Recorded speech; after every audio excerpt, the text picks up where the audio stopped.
Welcome to the Association of Applied and Therapeutic Humor podcast, Laughbox. We have multiple hosts and multiple guests and multiple ways to think out of the box using humor. Laughbox is a production of the Association for Applied and Therapeutic Humor. Visit us online at www.aath.org.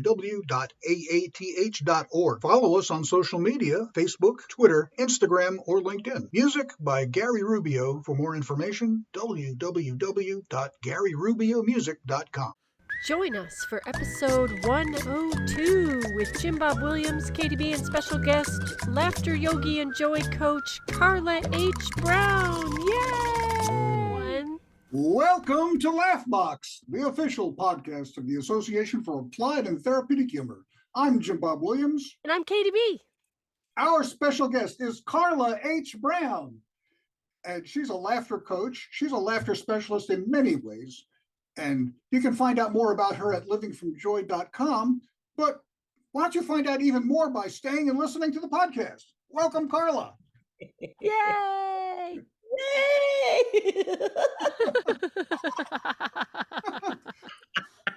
Hey, that's an award-winning laugh, literally. All right, let's get serious. Isn't laughter great? It's so great to help you to breathe for us recovering anxious people.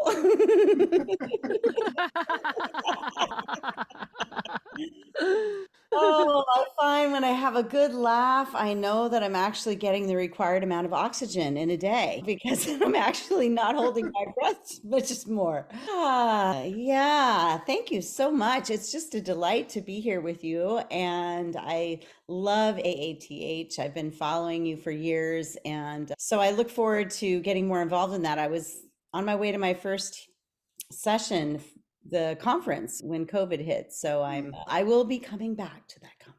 Yay! So, yes, yay for laughter, yay for joy. Why is it important? Why is it important to have joy and to even laugh? I have some friends, I call myself a recovering serious person, but I have some friends who are still very dedicated to being serious and assure me that we need to be serious in order to get the world's problems solved. And I actually believed that for many years. And here's why it doesn't work for me anymore. I love this.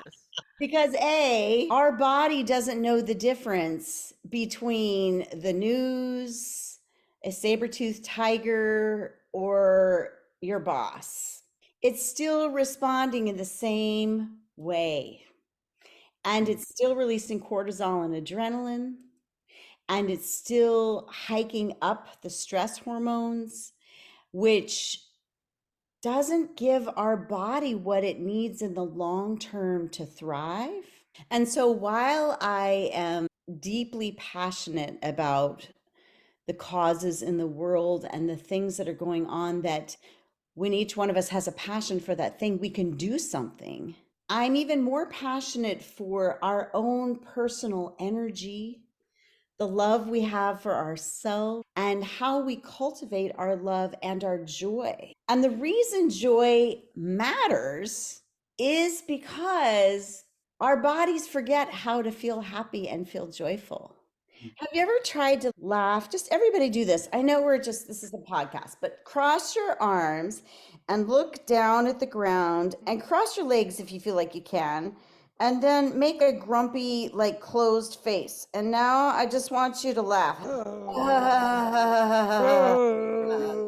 All right, let it go. Shake out your arms, open your body back up. And now take your hands and inhale and open your arms up. And get a big fake smile on your face. I call it engaging your smiling muscles. And here we go. We're opening our chest. We're facing our head up a little, and we're going to go, ha, ha, ha, ha. And then we take a deep breath. So place your arms down and just feel your body. That was a very simple exercise. So our body posture, first and foremost, makes the biggest difference. And when we are in a serious state, there are times for seriousness. There are times for focus and engaging clear thinking and a focused response. If we are stuck in a serious groove and we are constantly having stress hormones, we're in the sympathetic nervous system, the fight or flight response. Even if it's just a little bit, there's a time for that, but there's a time also for resting. So if we're always going, the body can't restore and renew and rebuild. And the reason I love laughter and the experience of being open, like we just practiced, and opening the arms, tilting the head back a little, is because it elicits a joy response and the body gets to rest. It gives it a flow of feeling good, like a positive wave. And that ripple of delight, I will call it, with laughter, even fake laughter, like I like to call simulated. The refined way is simulated laughter. Let's practice a little simulated laughter together.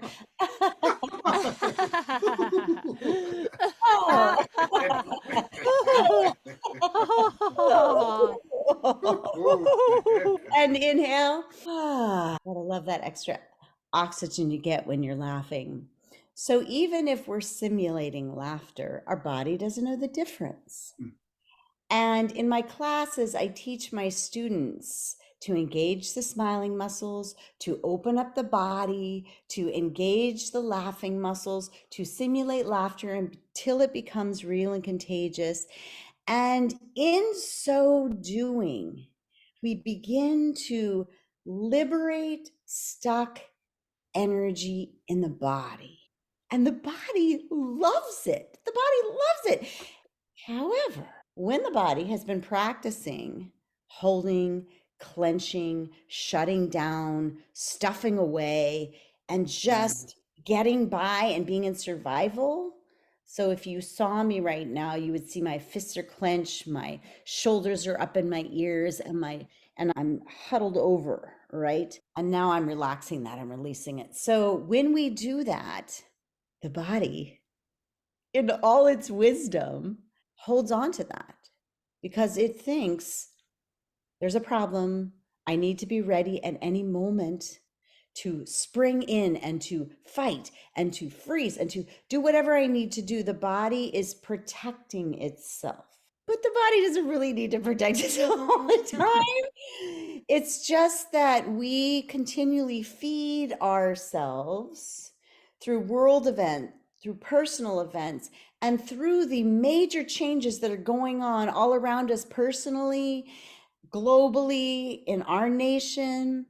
And when we continue to feed ourselves only worry, only fear, only negativity, only, and we take that cinch and we get it tighter and tighter, we are going to be serious because our brain is in survival mode and our limbic system, our middle brain, is saying, warning, warning, do you remember that time when, do you remember that? Do you remember? And then it thinks we got to do things, it's going to be, right? And it's telling us there's a problem, there's an emergency. When we laugh, when we connect with our body in joyful ways, when we let our body know, right now I'm tapping my heart right now and I'm just laughing for no reason at all. It's okay. I was just stuck in a stress response. I can let it go.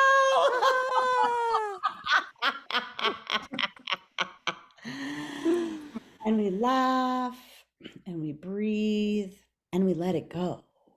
Because the body really is super duper wise. And the brain is a little bit confused. You got your stories from your childhood. You got your stories from when you were a teenager trying to figure things out with hormones and peer pressure and parents. And you got your 20s. You're like going to college, getting out of college, get a job. And you got your 30s, 40s, 50s. You keep going like that, right? And you got these well-worn grooves. I'm tight. It's tight. It's hard. And usually what I found about all of that is that I am tight and I am clenching and I am anxious and I am not breathing. Not breathing. Not breathing. So take both of your little fingers, not your little baby fingers, but just your fingers. You're like wonderful fingers. Let's just take all of our fingers. Let's take all of our fingers and point them at ourselves. And we're just going to laugh at ourselves for a moment. Here we go. I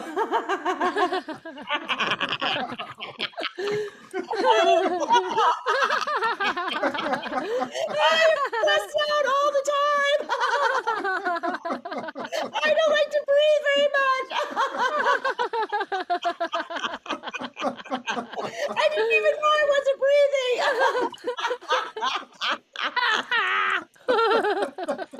And now inhale, sigh it out, and just feel for a moment. God, that's just so great. Even when I practice being serious, my body knows what to do. And then I practice laughing, giggling, breathing, and my body knows what to do. That's so cool. Yeah. So my journey with this began because I had an intense amount of trauma growing up as a child. Trauma is that new buzzword, but it's really situations and experiences and interactions that we have with our caregivers, with our friends, with the outer world when we're a child, and we have no control. And we're learning, and our brain isn't fully developed. And I started having anxiety attacks when I was 5 years old. Wow. You can imagine when I got to be 28 years old, I was a pretty good breath holder, which is my other word for anxiety over here, breath holder. Love it. Instead of I'm always anxious, I always seem to be holding my breath, right? When we bring curiosity to it, I'm a breath holder. I'm an expert breath holder. Yeah. And then we realized, yeah, but it's not really doing all that it could anymore. It's not, I don't think I need to do that anymore. And we get curious with it. We play with it. We recognize that breath holding, AKA anxiety, is a strategy that I used as a child when I didn't know anything different. But guess what? Newsflash, I'm not a child anymore. I'm an adult. And in my late 20s, I was so anxious that my nervous system responded with an autoimmune illness that left me paralyzed for 18 months. Now, that is serious. That was serious. And I say it in that joking way because everything is serious or nothing is serious. And what is your response to life? And so these days, I'm a lot less serious, but I am fully present. And I recognize, wow, I'm not feeling so great. What does my body need?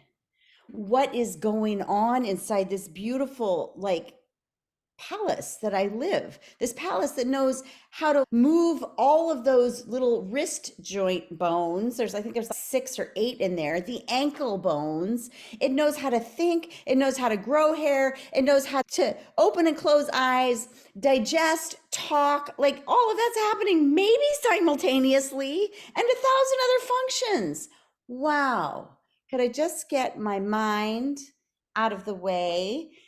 So I do this in my classes. So take your hands, open your hands in front of you. So your palms are faced up, and then turn your hands sideways. So your thumb is facing up, and then open your arms wide. So they're open, and just feel the openness again. We're always practicing that. Really feel the openness. And now take an inhale, and now close your arms and place them around you like you're hugging yourself. And now release your hands and just place them in your lap. Now that's a very easy somatic exercise. We keep it simple. The body likes things to be simple. And we can recognize, we can open as we're inhaling, we can close as we're exhaling. And as long as we keep a flow going, the body can keep up with us. But what happens is that we get shut down. We get closed off. We pinch off things. We have that experience when we're 5, and then 7, and then 6, and then 10, and then 12, and then 14, and we get all these pinched off places. And as children, we're doing the very best we can. And perhaps we didn't have the connection, the love, the support. But as adults, when we bring laughter and humor into our bodies, we bring connection and we bring support. And as I say that, I giggle, but there's also tears of joy. There's tears of joy because that kind of connection, when I found it, I had been looking for that for a lifetime. And so enter in grief yoga and my practice as a grief counselor and grief coach. I work with both sides of the spectrum, laughter and joy, grief and sorrow and loss, because there's no difference. We are human. We are in this experience of connecting with each other and having experiences of loss where someone or something we love so dearly, maybe it's a job, it could be a marriage, it could be a pet, it could be a parent, it could be anything. There's this feeling of, oh my gosh, you've brought me so much love and joy. Really, that person, that situation has awakened joy, awakened love in our systems. And our system is like, yeah, I want more of that. I know what that is. I'll take it. And then all of a sudden, we feel like it goes away, right? Have you guys ever had that experience of loss? Maybe tell me a little bit. Absolutely. I feel like I'm talking. Bring your voice into the space. I just want to hear like your experience of what I'm saying and just maybe a question you might have as I get into this. Jim Bob, go ahead. Okay, actually, it was the summer after my first ADH conference. My son passed away, overdose of methamphetamine and fentanyl, and that was tough. And I hope future generations don't think I'm a horrible person for what I'm about to say. My improv troupe was scheduled to perform the day after my son died. And after spending about 24 hours or so making phone calls and funeral arrangements or whatnot, there was nothing left to do. I looked at my wife and said, I need to go to the show. And she said, you're right. There's nothing more we can do here. And went and performed the show. It was a great time. Okay. And afterwards, I announced the news to the rest of the troupe, and they're like, we would have understood if you canceled out. No, you don't understand. I needed to create something. And that was my outlet. I figured this, sometimes life is your improv partner. And sometimes you don't like the cues you get, but you have to say yes and roll with them. Yeah. Yeah. Oh, wow. Thank you so much, Jim Bob. Yeah. That's exactly what I'm talking about. I'm just honored to listen to that story. And your story is a story of many people, except for that place where they take themselves into a place where they get connection, where they stay present, and where they, exactly what you said, get to engage creativity. So for me, movement, breath, sound, laughter, it engages my creativity. I'm a very kinesthetic being. And I think it could have, for me, witnessing you doing that and then announcing that to people, I would have been crying tears of joy because there is the aspect of horror. That's the only word I'm going to say there, because there's no way I can't describe your experience of losing your son to fentanyl. But the word horror to me it's horrific. It's horrific. And then there is this experience of life and connection and energy in motion in whatever ways that you expressed it in your improv troupe. And in my heart, I like to believe that my friends that have passed from ODing, my friends that have passed in general, family members, the things that deeply touch me are the times when we connected and we're alive together and we're living in our truth authentically, playing and doing what you were doing whatever we're doing. And I know for me that my one friend who OD'd, that was the things that we did together. And I don't know how you connected with your son, but you stayed in your body, in your life, and you met it and you moved it through. Did you find that, I'm sure the grief was still profound, but did you find it brought a sense of, what did it bring for you to be able to do that? It gave me a sense of hope that things could go on, and that in grieving sometimes you think of what you've lost. Okay, I'll never see his wedding. I'll never see his graduation. I'll never see him get his first job or whatever. Okay, and you can dwell on that, but maybe it was a conscious decision to dwell on happier times. And the memorabilia I keep, it was stuff I was cleaning out my garage over the past week, and I found some old items, and some of it was tough. You pick up that old soccer trophy or whatnot. I can choose to remember him at his best. Okay, and yeah, I'll reflect upon the woulda, coulda, shouldas. Okay, what if we had gotten counseling at a different time, or what if I had done something differently here or there? But maybe that's one thing about improv and teaching you to embrace failure and to stay in the moment. Is if I make a mistake in an improv show, I can't get it back. I have to be in present and looking for the next cue for what's going to happen. You can't dwell on the past. And so so maybe improv gave me a little practice on how to deal with disappointment and failure. And of course, I'm not saying that a bad skit is anywhere equal in grief to the loss of a family member, but it's. And how long had you been practicing improv before your son passed? Actually, I like to think I was doing it for about 45 years before I discovered I was doing improv. Okay. Seriously, I retired as an engineer and I started taking some acting and improv lessons. And boy, this sounds familiar. These are exactly the skills used to cope with upsets at wastewater treatment plants, right? Seriously, you have to accept things as there is. You have to say yes, and this is going bad. You have to listen to people to find out what they're doing. Things work out better if you make your partner look good and you support them. If you learn, so I looked at that and said, this is everything I've been doing. I just didn't have a name for it. I didn't know that there was a discipline involved. And it was a little bit like that with therapeutic humor. Okay. I knew humor made me more effective on the job. I didn't know why. And Yeah. So from what I'm hearing, you have always had a positive spin somewhere in you. Either you were born with it or you chose to turn it on and you kept it going. So your pump was really primed when this accident with your son happened, where you could find that place in you where love and joy and the humor of it lives, not the humor of losing someone, because that's a devastating experience, but the humor that fills us, that gives us the strength and courage to meet the suffering parts. I feel like you met the suffering with laughter, with humor, with your improv, and it kept you. I make up a story, it kept you in your body, and it helped the energy to keep moving and choosing, like you said, hope to keep you connected. Yeah. And yeah, when grief comes to your door, I like to give it a pie in the face.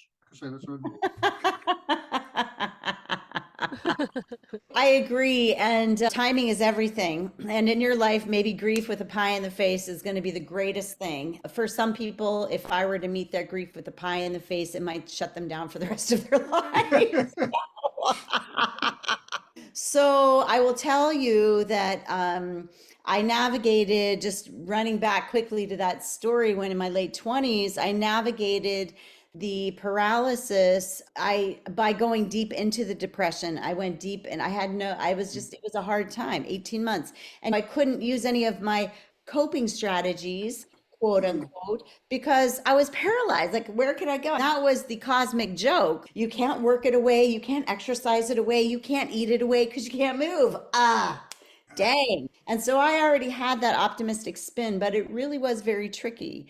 And as I started getting better, I started choosing, like, I just want to feel better. I know what the depth of despair feels like. And so this is the turning point.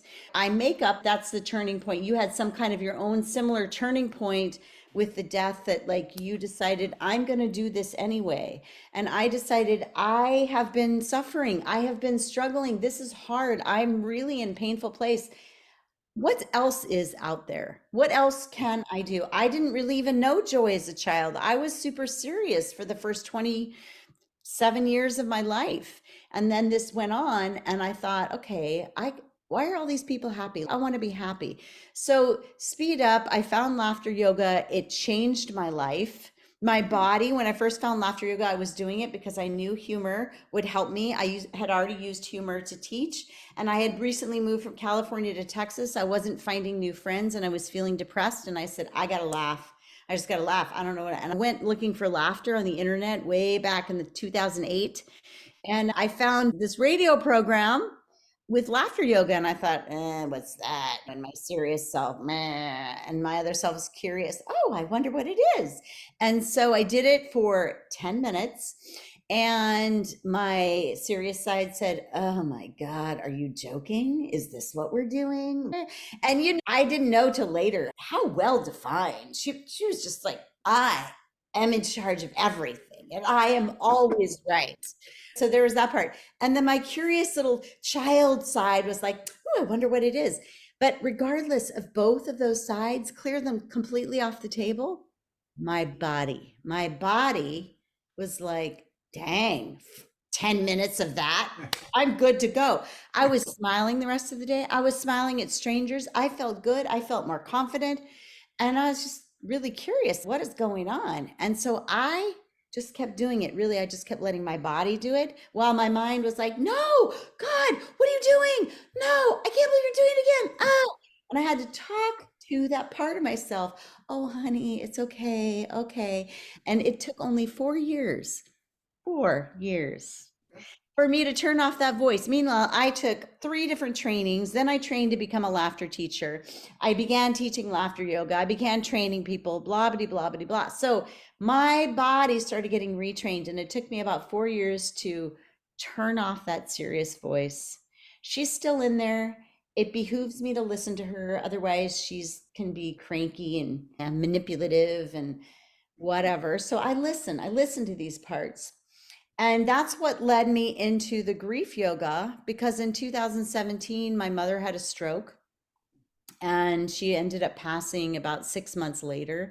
And right on the heels of that, one of my very best friends got cancer and died. And I had been practicing laughter for so long that there's a specific laughter and laughter exercise in laughter yoga called crying laughter. So you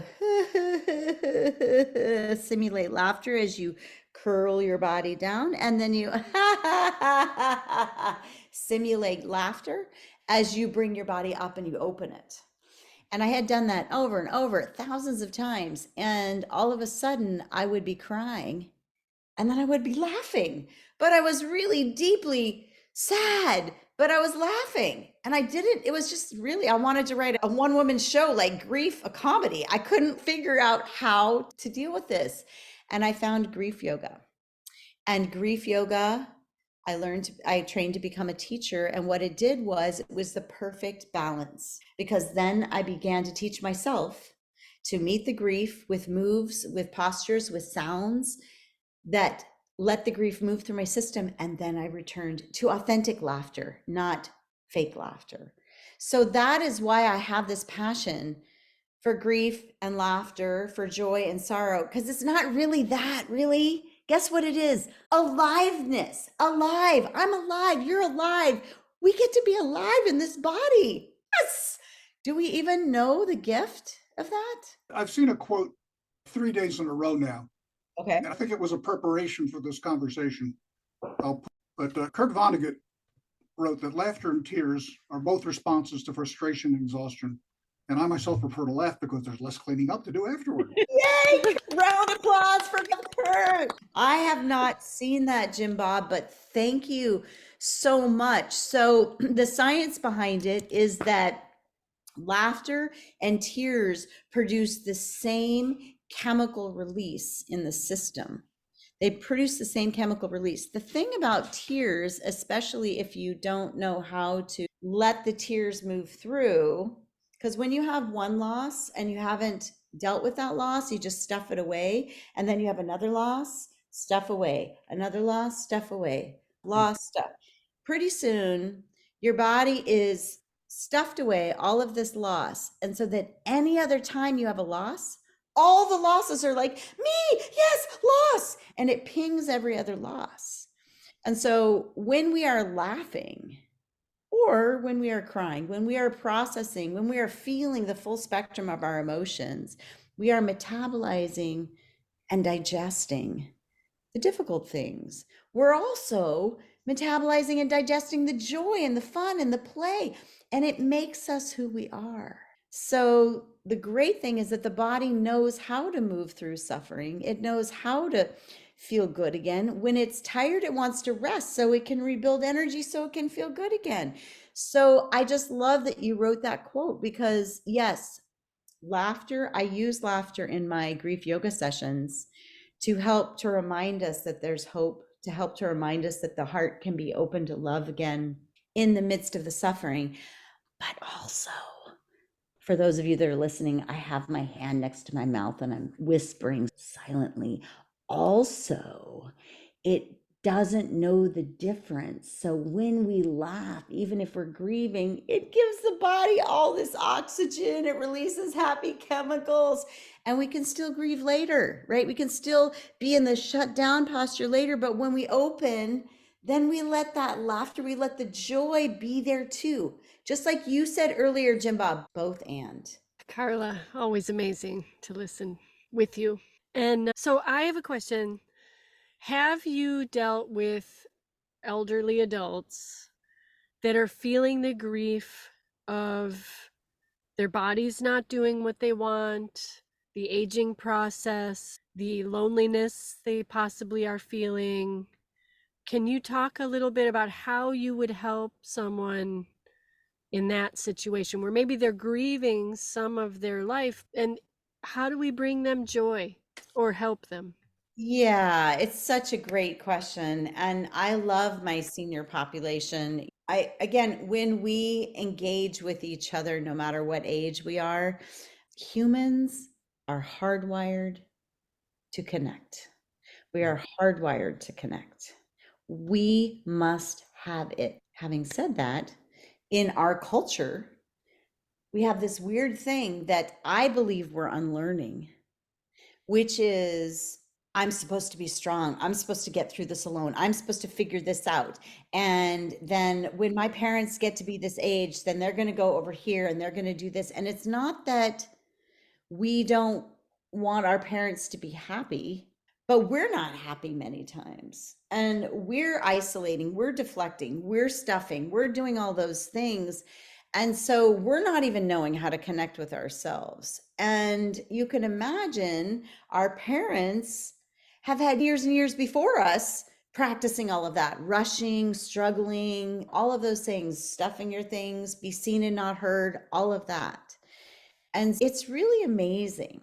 I remember this one senior session I had. Gosh, it was so long ago. It must have been in 2012. I was in this senior facility, and it was a group of about 45 seniors coming down for a laughter yoga experience. And this one gentleman who I bet used his height to be he had power in his height. But as an older man, you could see that he could just look at you and it could be maybe a death stare, but I don't really get, affected by death stares anymore. I just see it as a cry for help. But anyway, he looked down at me and he said, "I'd like to see how you're going to get me to laugh." And I looked up at him with this big smile and I said, "Whew, fortunately, I don't have to worry about that because I'm not going to get you to laugh. We're just going to do laughter exercises together and breathe together. And if you want to participate, you can." And he was like very confused, very confused. So fortunately, he stayed for the session. He was way in the back, but he stayed. And at the end, I had all these people coming up to me and saying, "Oh my God, it's wonderful. And he came over to me and whispered with his side mouth, like, that was pretty good. Like he wasn't going to admit that he felt amazing, but he just got to have an experience of being in community. You probably experienced this, both of you experience this in the work that you do. When you're with other people and you're playing and having fun, it automatically regulates our nervous system and it makes us feel better. And so what I've taught myself to do and what I work with seniors in is playing with those problems, is doing the gremlin be gone laughter, the little voice inside of your head. Then we play, we imagine we're going on trips to different places together, only in our mind, right? And we let ourselves laugh and connect together. And then we meet those feelings, like we do the crying laughter, or we do the anxiety be gone, or I invite people's voices in every session I do, no matter who I'm working with. I invite people's voices, like, what's going on in your life that feels really hard? Let's bring some laughter there. Give me your best shot. What do we got? And people will bring forward things. And always there is a way to, here, are you ready for the golden word? Movement. Movement. So they say, if you don't move it, you lose it. But it's the same. If you don't move your body, you need to move your body. You need to move your breath. You need to move your mind. We need to move. If I sit in a seat, I'm going to get stagnant and stuck and everything's going to feel crunchy. And so when we move, when we laugh, when we practice humor, and I love improv because improv is like moving your mind and your body, right? Like you don't know what's coming next. So you're like, oh, okay, I'm going to do this now. It's a brilliant way to keep ourselves alive and connected. And I feel like laughter is really just a byproduct of breathing. And I like to say forced breathing because when we we take a deep inhale. And when we're in improv, it forces us to, I tell my students, imagine you're an octopus right now. Octopus, they can get in teeny tiny holes or they have 8 limbs and they can stretch out really wide and they can move all around. And that's what we're doing. We're keeping ourselves lubricated with laughter. We're keeping ourselves jovial with our joy. That improv excites us and it invites our imagination to come forward. Those things are key tools, and seniors have them. In fact, you see many seniors, they get a little childlike, and they're like, ooh, and they like to be, and you can tell, I don't know about the two of you, but I can tell when a senior is still riddled with bitterness and resentment because their laughter is like a flying little piece of fire. It's like, and it's just like, it's coming out of them. You can just see it just comes out. And so we play with that. We'll just say, oh, we got a lot of crap in here. We're just going to lift it up and let it go. And we'll go, and we'll just clear the space. And I have had more seniors come up to me because with seniors, it doesn't take much. If they have, in fact, just been sitting for a really long time, doesn't actually take much. You could I just take my seniors. I don't really have a pen here, but I'll take my spoon. Oh, here's my pen. We could just everybody get your pen or pencil. All right, stick it in your mouth. Okay, and now we're just gonna fake a laugh. Here we go.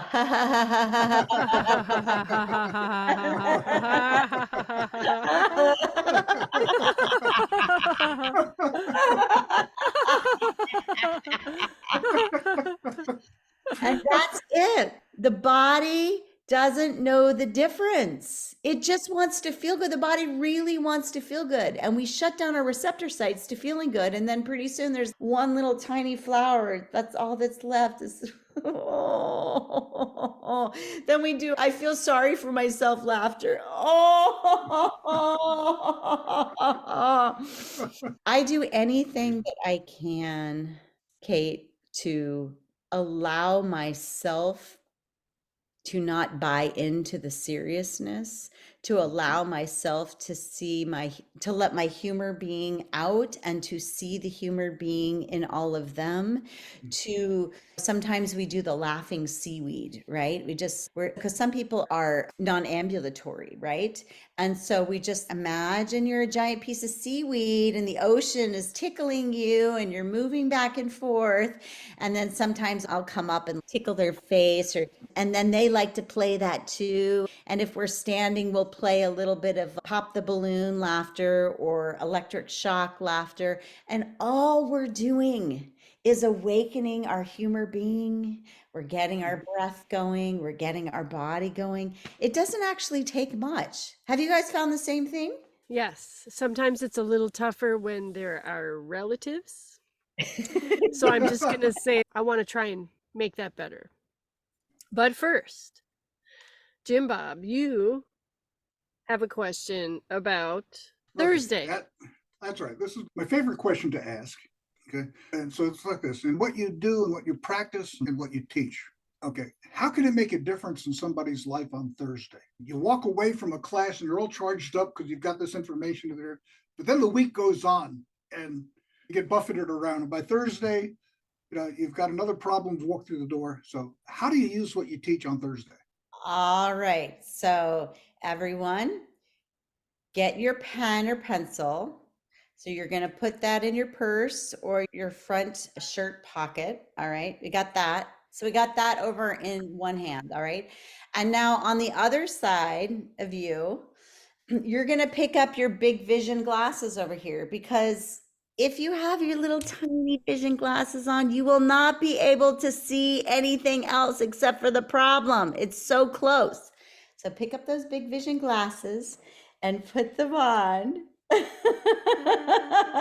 They're bigger than clown glasses. They extend past your head and you can start to see all. I'd like everyone to do this actually.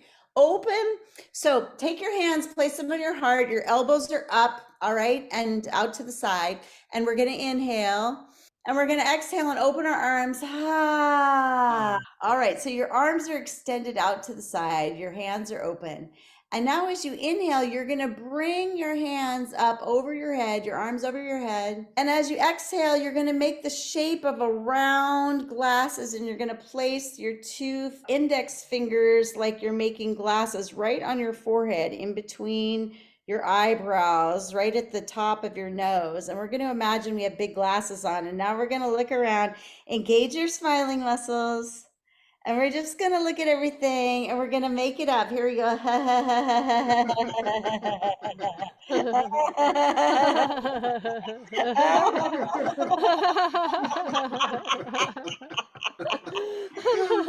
going to lift our arms up and let it go. And this is a two-parter, okay, Jim Bob? So we let it go. And for those of you skeptics out there that have been practicing skepticism for a very long time, just one second, right over here. Here's your trophy. Good job. I'm so proud of you. You've been doing it so well for so long. You are the winner. You are the winner of Serious and Shut Down and Worried and Afraid. And guess what? So you don't have to practice that anymore. So take your trophy, put it on the shelf with your other trophies. There we go. All right. And so now we're just going to do our little laughter leeches, which is what we do in my laughter classes. And we're going to, these laughter leeches, they've just been poured into our space, and they're going to take all of the negativity out, and we're just going to lift them up and just fling them into the air. So you're going to imagine, if you're listening to this, you're going to imagine you're pulling from the ground and you're going to go, whoop, you're just going to fling it like you're flinging laundry, like you're flinging clothes.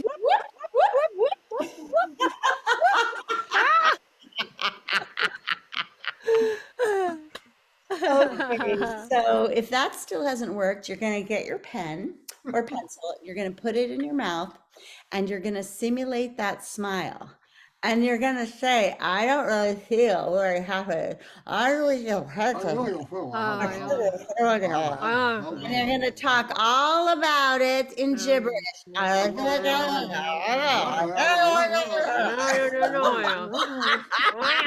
And by speaking about it in gibberish, especially I do 1 minute of complaining in gibberish with my students and even with clients, you meet the energy. Have you all heard of bonding over negativity? Yes. Yeah. We want to, what's the word? Connect. We all want to connect. So if we have a habit of bonding over negativity, we could bond on Monday, on Tuesday, on Wednesday, on Thursday, and even on Friday. And so perhaps Thursdays is your day to realize, oh, I'm not going to bond over negativity. I'm just going to meet that energy that wants to connect, and then I'm going to let it out.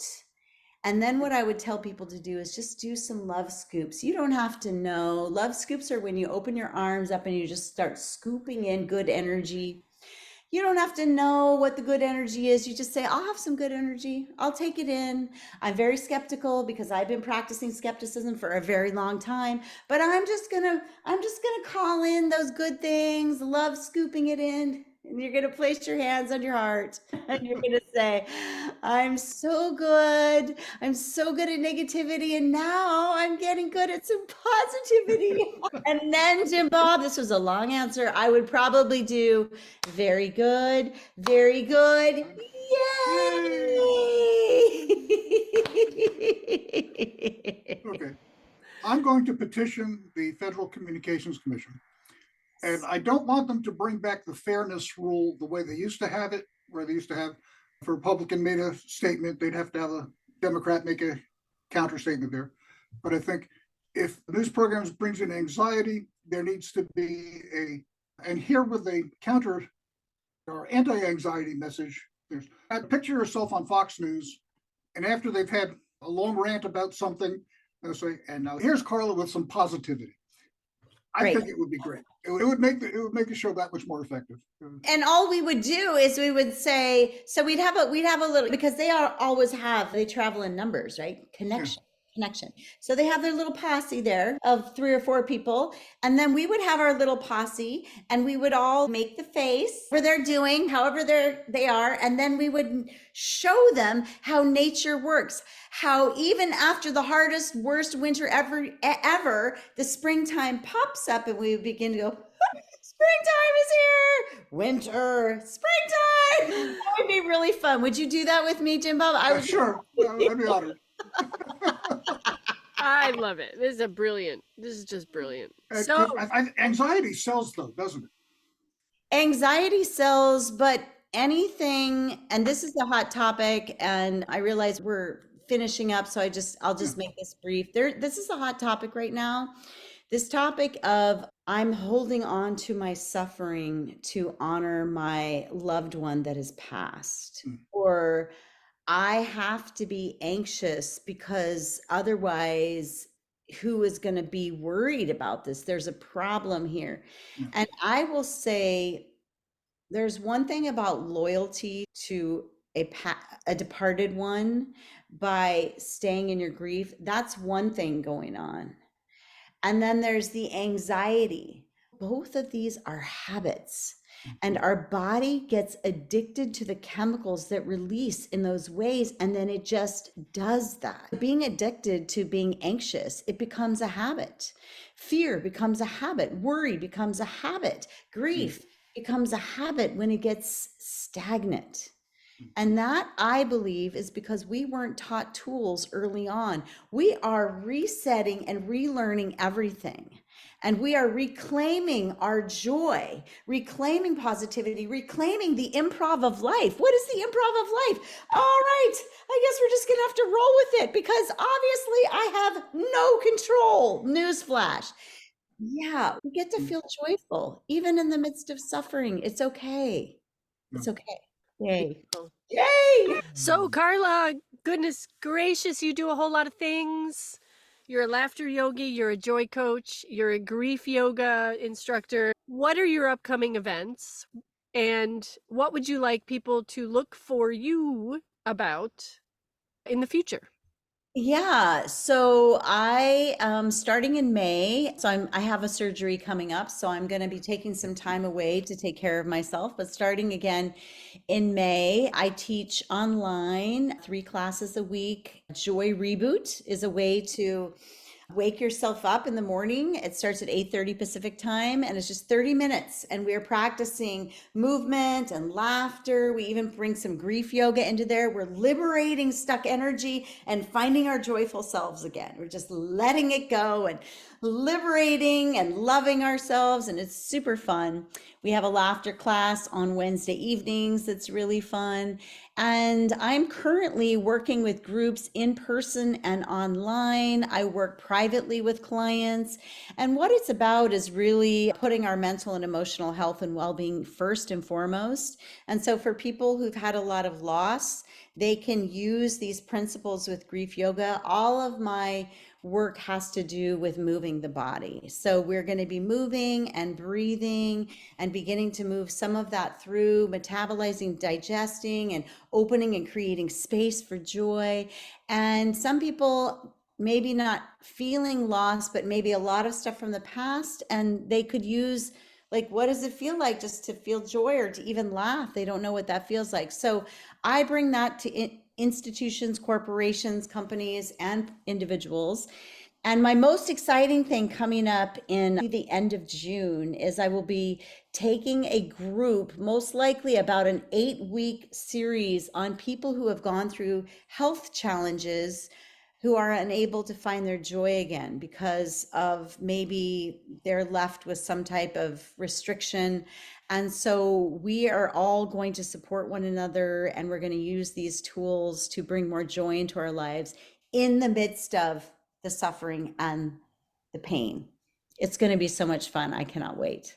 Sounds amazing. So, Carla H Brown is found at livingfromjoy.com. She is a laughter joy coach, and some of her profiles on Instagram and other profiles can be seen as laughter joy coach. Some is Carla H Brown. LinkedIn is Carla H Brown. And livingfromjoy.com has access to all of these. She does one-on-one joy coaching, group laughter online and in person, grief yoga online and in person. Is that correct? Oh, yes. And coming up, the 8-week series of people struggling with health challenges who need to find more joy in their daily lives. Yeah. Wonderful. Did I forget anything? Did I miss something? Oh, that's it. That's it. All right. This has been absolutely wonderful. Jim Bob, did you have anything else you'd like to add before we finish? For our audience, she should know that Laughbox is filmed in front of a live audience, but the audience consisted of Katie, Carla, and myself, and I think we had more than enough laughter for Marina.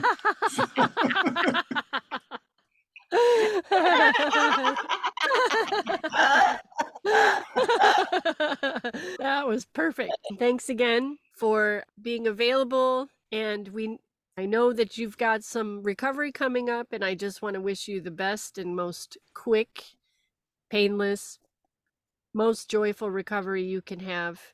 And we can't wait to see what comes on the other side of the Joy Coach recovery. We're so excited. It'll be amazing. Yay. Thank you so much. Thank you to you both. Thank you. Such an honor to be here with you. Thank you for your time. Thank you. Thank you for joining us for episode 102 with special guest Carla H Brown and our hosts Jim Bob Williams and Katie B.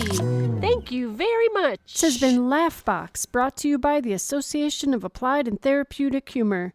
Thank you so much for hanging out with us. Laughbox is a production of the Association for Applied and Therapeutic Humor. Visit us online at www.aath.org.